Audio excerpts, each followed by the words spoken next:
सर्वाजीत माने सबको जीत लेने वाला, तो उनका नाम ही पड़ गया सर्वाजीत। सर्वाजीत जितने हिंदू धर्म की स्पिरिचुअल लिटरेचर, 4 वेद, 18 पुराण, 6 शास्त्र, गीता, भागवत जो भी था, इस सबके वो प्रकांड विद्वान बने। कोई भी दोहा, चौपाई, श्लोक उनको सब जबानी कंठस्थ हो गया और बड़े बड़े विद्वानों को, मठों को जीत लिया। सबको उन्होंने विद्वता में पराजित कर दिया। और इसके बाद एक दिन जाकर अपनी माता के सामने अपने अहंकार भाषा में और अपने बड़प्पन की बात बोलने लगे। कहा, माँ, मैंने भारतवर्ष में सभी मठों को जीत लिया। भारतवर्ष के सारे विद्वान मेरी विद्वता के सामने नतमस्तक हो चुके हैं। माँ हंसने लगी। माँ ने कहा, बेटा, ये तुम्हारी वाणी बता रही है कि तुमने अभी किसी को नहीं जीता। तुम्हारे अंदर इतना अहंकार, तुम तो अपने मन को ही नहीं जीत पाए, तो तुम विद्वानों को क्या जीत पाओगे? तुम तो स्वयं अपने मन से ही पराजित हो चुके हो। खैर ठीक है, बड़ी जीत किया। तो माँ ने कह दिया, ठीक है, मैं तुम्हारी इस बात पर चलो विश्वास भी कर लूंगी, लेकिन अगर तुम काशी नगरी में रहने वाले साहब कबीर को हरा दो तो मैं मान जाऊंगी तुमने भारत ही नहीं सारे विश्व को हरा दिया। सर्वाजीत ने कहा, माँ, ये कबीर कौन है? अभी साहब कबीर का काशी में धीरे धीरे प्रचार शुरू हुआ था, उनका नाम कोई जानता भी नहीं था। माँ ने कहा, तुम काशी में जाओ तो लोगों से पूछना, अपने आप पहुंच जाओगे। सर्वाजीत बैलों के ऊपर, तब कार मोटर का युग नहीं था, बैल के ऊपर हिंदू धर्म के सारे ग्रंथ, सारे पोथी को लाद करके घूमते रहते थे। इसलिए नहीं कि उनको याद नहीं था, याद तो सब था, इसलिए घूमते रहते थे। कहीं कोई जिद की बात आएगी तो इसी किताब को खोलकर हम प्रमाण देंगे कि मैं सही हूं, आप गलत हो। तो पोथी को लाद करके बैल पर ऐसे टहलते थे सारे धार्मिक ग्रंथ। जब वहां कबीर साहब के पास पहुंचे तो साहब कबीर कहीं बाहर गए थे, उनकी बिटिया कमाली दरवाजे पर खड़ी। सर्वाजीत ने पूछा, अरे भाई, साहब कबीर का घर यही है? तो देखो, छोटी उम्र में बिटिया ने एक दोहा सुना दिया। कहा, कबीर का घर शिखर पर, जहां सिलहली गैल और पैर न टिके पपील का और पंडित ला दे बैल। अरे कहा, कबीर तो ब्रह्मांड में रहते हैं, वहां तो कोई चींटी का पैर नहीं टिक सकता, ये बैल लेकर के आप कहां चढ़ पाओगे? कबीर से कैसे मिल पाओगे? अब ब्राह्मण बेचारे लगे सोचने, विद्वान जी, कि ये लड़की ने कौन सा श्लोक सुना दिया, ये तो न वेद में न भागवत में मैंने बहुत पढ़ा, ये कौन सी दोहा चौपाई। अभी वो सोच रहे हैं, तब तक साहब कबीर पहुंच गए। हाथ जोड़ा, प्रणाम किया। महापुरुष बड़े दीन भाव में रहते हैं। कहा, महाराज कैसे आना हुआ? कहा, भाई ऐसी बात है, स्वागत सत्कार किया। अरे कहा, महाराज आपसे हम शास्त्रार्थ कर पाएंगे? ये जितनी किताब आप लेकर आ रहे हो, इसका तो हम नाम भी नहीं जानते। अगर इसका नाम पूछ दो तो हम हार जाएंगे, और इसमें लिखा क्या है ये तो हमारे बस की कोई बात नहीं, मैं देखो पढ़ा लिखा नहीं। तो उन्होंने कहा, तब हार स्वीकार कर लीजिए। हरे कहा, स्वीकार करने क्या बात, मैंने पहले ही स्वीकार कर लिया कि मैं आपसे शास्त्रार्थ में लड़ नहीं पाऊंगा।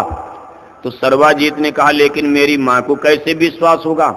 अगर मैं घर जाके सीधे कह दूंगा कि मुझको देख करके साहब कबीर ने अपनी हार को पहले ही स्वीकार कर लिया, तो मेरी माँ को आप पर इतना भरोसा। और सच्ची बात ये थी कि माँ को कबीर साहब का ये नामदान मिल गया था। माँ काशी नहाने आई थी गंगा में, और वहाँ साहब कबीर का सत्संग और जाकर के नामदान पा लिया। और जब घर गई तो साधना करने लगी। तो माँ को तो साहब कबीर के बारे में जानकारी हो गई, लेकिन विद्वान जी अहंकार में। तो माँ को तो प्रकार, मेरी माँ आप पर बड़ा भरोसा करती हैं, इतनी जल्दी वो स्वीकारे नहीं करेंगी कबीर साहब हार जाएंगे। अरे कहा, मैं पट्टा कर देता हूँ, जहाँ चाहो लिखा लो। तो कबीर साहब ने कहा, भाई मैं पढ़ा लिखा तो हूँ नहीं, तुम लिख लो, अपने हाथ से कागज पर लिख लीजिए कि मैंने साहब कबीर को शास्त्रार्थ में पराजित कर दिया। मैं अपना अंगूठा लगा के हस्ताक्षर, इतना मैं जानता हूँ, मैं पढ़ा लिखा। अब सर्वाजीत ने कागज पर अपने हाथ से खूब लिखा कि मैंने साहब कबीर को शास्त्रार्थ में बुरी तरह से पराजित कर दिया। साहब कबीर ने अंगूठा लगा दिया और लेकर के जब घर पहुंचे, बसी में झूमते हुए, माँ मैंने तो हरा दिया। माँ ने कहा, बेटा कोई इसका लिखा पढ़ी, कोई प्रमाण? अरे कहा, पट्टा करा के लाया, देखो कागज है। और जब कागज को खोला गया तो उल्टा लिखा हुआ था कि साहब कबीर ने सर्वाजीत को बुरी तरह से हरा दिया। माँ ने कहा, बेटा ये तो तुम्हारे हारने की सूचना दी गई। अरे कहा, माँ कहीं गलती तो नहीं हो गई? लिखने पढ़ने में। अरे कहा मूर्ख आदमी, तब तुम क्या घमंड करते हो मैं बड़ा विद्वान आदमी। जब एक लाइन तुम सही नहीं लिख पाए तो तुम्हारी ये 4 वेद की पढ़ाई किस काम की। अरे कहा माँ अच्छा गलती, फिर जाता हूँ। साहब कबीर कहे भाई अब क्या हो गया। अरे कहा महाराज उस बार थोड़ी गलती हो गई और एक बार फिर मौका दीजिए। अरे कहा 10 बार मौका ले लो और अब की कई लाइन खूब खूब लिख लो और मैं फिर अंगूठा लगाऊंगा। और खूब जब लिखा, साहब कबीर ने अंगूठा लगा दिया और जब फिर घर पहुंचे कहा माँ अब की बिल्कुल पक्का कागज है। अरे कहा दिखाओ। और जब खोला गया तो फिर उल्टा संदेश। अरे कहा बेटा ये तो तुम्हारे हारने की ही सूचना बार बार आ रही। तब सर्वाजीत ने कहा माँ कबीर कोई जादूगर तो नहीं है, मेरी 4 वेद की पढ़ाई, मैं इतना बड़ा विद्वान और 2 लाइन में सही नहीं लिख पा रहा हूं, कोई जादू तो नहीं जानते। तो माँ ने कहा बेटा कबीर जादूगर नहीं संत हैं। ये जो तुम वेद भागवत में पढ़ते हो ये कबीर साहब आंखों देखा बयान करते हैं, उनको दिखाई देता है सुनाई देता। तुम तो विद्वान लोग किताब की लिखी पढ़ी बात करते हो। जिस स्वर्ग वैकुंठ की बात, अंड और ब्रह्मांड की बात, देवी देवताओं की बात आप किताब पढ़ करके सुनाते हो, साहब कबीर रोज वहां आते हैं जाते हैं, जा करके उनसे मिलो। उनका सत्य सिद्ध वैज्ञानिक ज्ञान है और तुम्हारा तो केवल थियरी है, वहां प्रैक्टिकल होता है। जैसे किसी ने बंबई को देखा नहीं लेकिन बंबई की जानकारी ज्योग्राफी पढ़कर, भूगोल पढ़कर हम लोग पूरे विश्व की जानकारी रखते हैं। ये अमेरिका है, रूस है, जर्मनी, जापान। लेकिन एक आदमी जो अमेरिका आता जाता है उसके ख्याल में ज्ञान में और जो किताब पढ़कर बयान करेगा दोनों में अंतर तो होगा ही। सर्वाजीत जाते हैं, साहब कबीर के चरणों पर गिर पड़े। कहा महाराज ये ज्ञान अब हमको दे दीजिए, किताब की पढ़ाई से तो मैं ऊब गया, पोथी पढ़ पढ़ जगमुआ। महाराज मेरे 2 लाइन लिखने का सहूर नहीं आया आज तक, मेरी आधी उम्र से ज्यादा बीत गई और मैं 2 लाइन सही नहीं लिख पाया और मैं घमंड में चूर था कि मैं सारे संसार का सबसे बड़ा विद्वान, लेकिन आपके सामने 2 लाइन नहीं लिख पाया। ये आपकी कौन विद्या है। तो साहब कबीर ने कहा भाई ये विद्या संतों की, ये साइंस ऑफ सोल है, इसमें किताब नहीं। कहा तुम कहते कागज की लेखी और मैं कहता आंखों की देखी। तो उन्होंने कहा महाराज आप तो पढ़े लिखे हो नहीं। कहा मस्त कागज छुयो नहीं, कलम गई नहीं हाथ। कहा जिंदगी में मैंने स्कूल का मुंह नहीं देखा, कागज कलम मैंने हाथ से नहीं छुआ। कहा महाराज फिर कैसे, इतना बड़ा आपका दर्शन, इतने लोग आपके आगे पीछे चलते हैं, ऐसी ऐसी बात आप सुनाते हो जो हमने किताब में भी नहीं पढ़ा। तो साहब कबीर ने कहा भाई ये पढ़ करके नहीं। कहा फिर वहां पहुंच कैसे गए, कैसे आपने देख लिया। तो देखो कहते हैं गुरु गोविंद दो खड़े, काके लागो पाए, बलिहारी गुरु आपने गोविंद यो बताए। कहा ये किताब पढ़कर नहीं, भाग्य से मुझको सदगुरु मिल गए, मेरे किस्मत ने साथ दिया। पुण्य पुंज बिन मिले न शंता, मेरे जन्म जन्म के प्रारब्ध किस्मत और मुझको खींच करके हमको मिल गए सदगुरु संत है और उन्होंने मुझको पहुंचा दिया, बता दिया। अब जो देखेगा वही तो दिखाएगा। इसलिए विद्वान और संत में बड़ा फर्क होता है।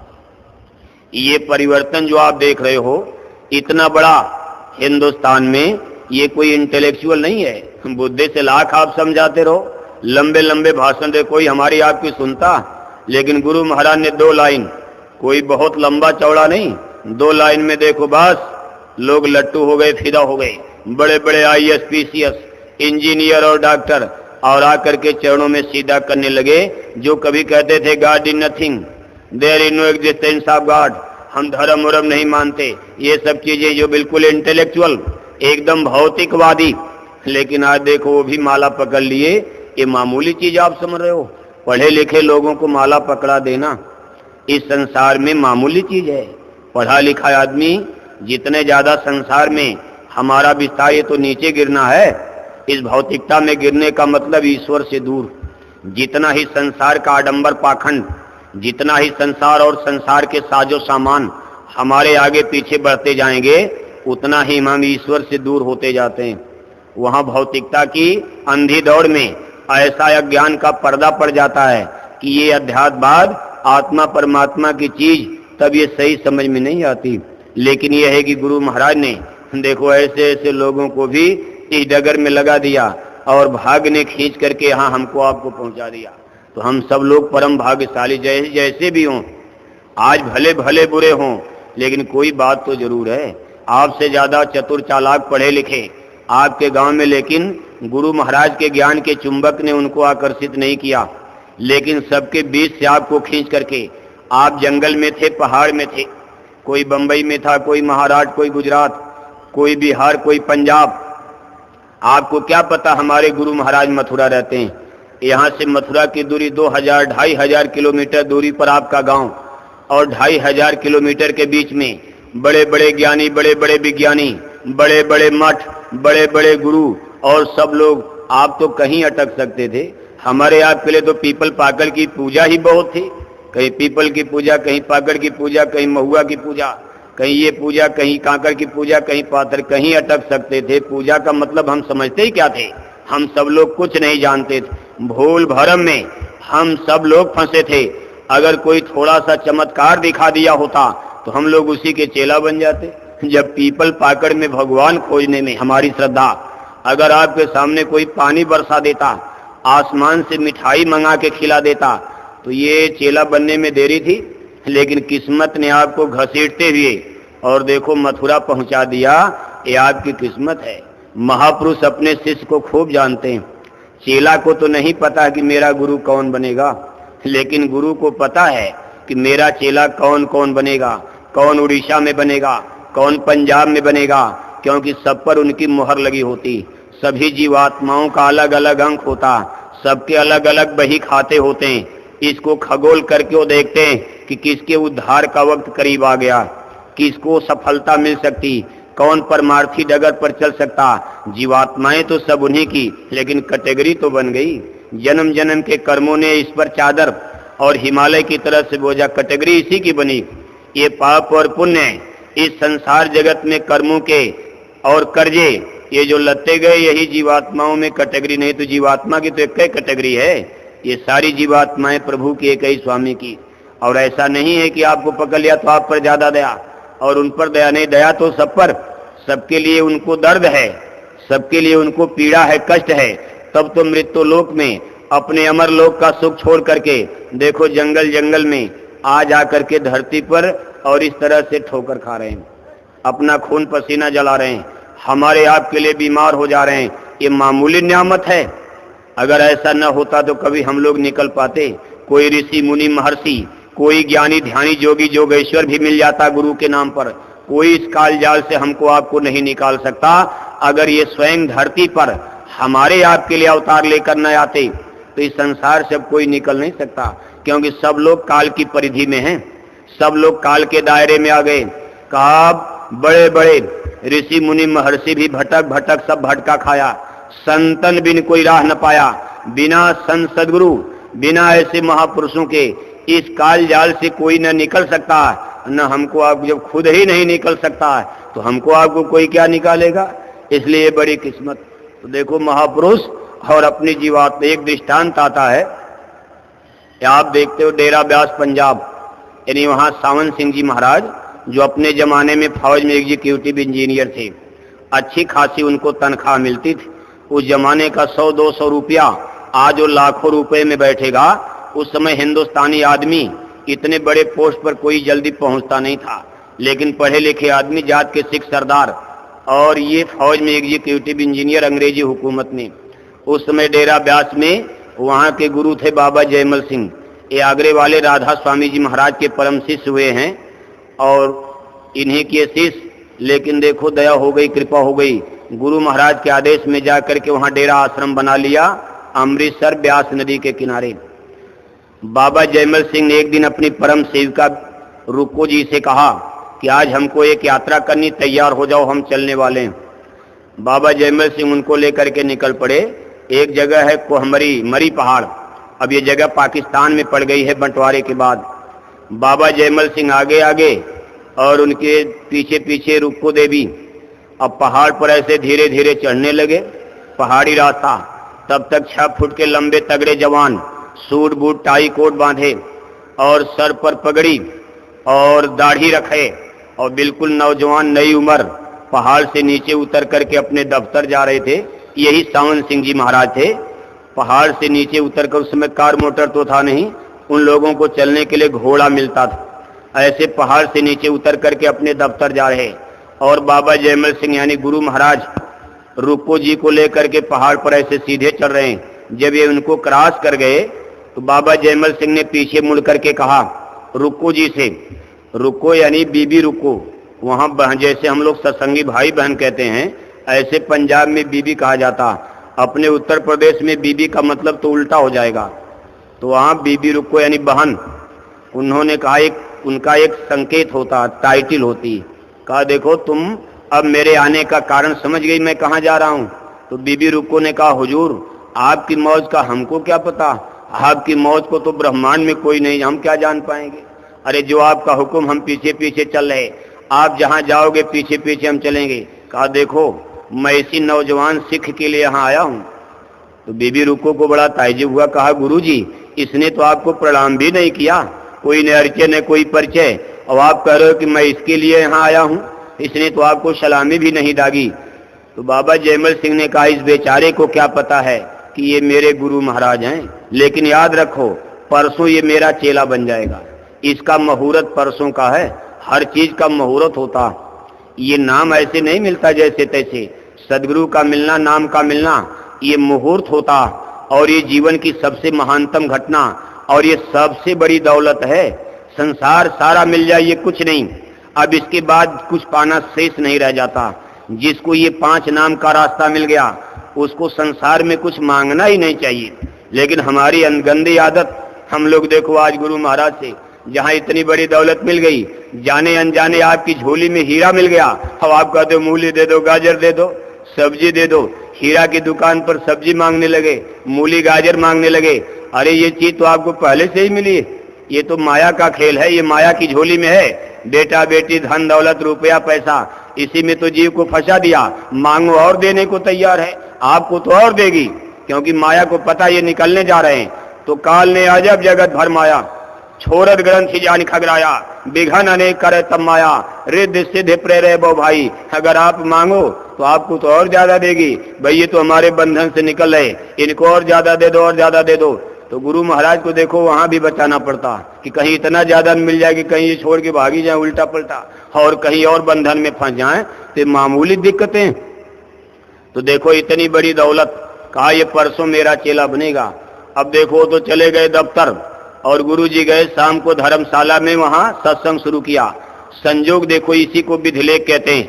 सावन सिंह जी महाराज के एक दोस्त जो उनके मातहत नौकरी करते थे, वो भी बैठ करके धर्मशाला में सत्संग सुने, गुरु ग्रंथ साहब गुरबाणी का पाठ। क्योंकि बाबा जयमल सिंह सिख सरदार थे तो उन्होंने गुरु ग्रंथ साहब से पाठ किया। अंग्रेजी जमाना था और कोई ये बहुत दिन नहीं हुआ, ये तो अभी 19वीं शताब्दी। ये बाबा ये शिवदयाल सिंह जी महाराज जिनका नाम था हुजूर का, और ये राधा स्वामी नाम प्रभु का, ये आगरा में 19वीं शताब्दी के ये महान संत सदगुरु के रूप में आगरे शहर की पन्नी गली में अवतार हुआ था। तो देखो उन्होंने सत्संग शुरू किया, उनके दोस्त ने सत्संग सुना और जाके सावन सिंह जी महाराज से कहने लगे कि बहुत अच्छे महात्मा हैं महाराज जी, सत्संग तो आप लायक था। इतने बड़े अफसर अधिकारी थे लेकिन साधु संतों का बड़ा कदर करते थे और सत्संग के प्रेमी थे, संस्कार था। सावन सिंह जी महाराज को रात भर नींद नहीं आई, सुबह जल्दी नहा धो करके और धर्मशाला में पहुंच गए। सत्संग सुना, एक सत्संग सुना और प्रश्न उत्तर भी कुछ होने लगे। क्योंकि बहुत भीड़ तो थी नहीं, बड़े आरामदेह स्थिति में, लाउड स्पीकर 10 से 5 लोग तो थे। अब गुरु और देखो चेला में वाद विवाद भी हुआ। कुछ ऐसे प्रश्न बड़े अदब के साथ कुछ प्रश्न किए, कहा हमारे यहाँ तो सत श्री अकाल वाहे गुरु, सत श्री अकाल वाहे गुरु। ये राधा स्वामी पर अगर हुजूर इसका ऐतराज न हो, 5 नाम का तो मेरे यहाँ बयान है, लेकिन अगर ऐतराज न हो कि राधा स्वामी की जगह मैं सत श्री अकाल वाहे गुरु। तो बाबा जयमल सिंह ने उनको समझाया कि यही प्रश्न मैंने अपने गुरु महाराज से आगरे में भी किया था,